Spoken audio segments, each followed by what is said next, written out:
Alam mo, gwapo tong bata na to. Kaya lang for me, parang ano siya, parang yun nga, parang ang tanda ko na para sa kanya. Pero kung kaedad ko siya, or kung medyo matured na siya, pasok siya sa banga. So, jojowain ko siya. So, jojowain siya. Gwapo yung bata na yan eh.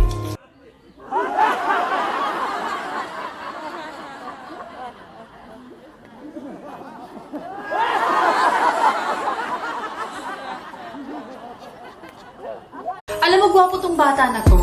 Kaya lang for me, parang ano siya, parang yun nga, parang ang tanda ko na para sa kanya. Pero kung kaedad ko siya, or kung medyo matured na siya, pasok siya sa banga. So, jojowain ko siya.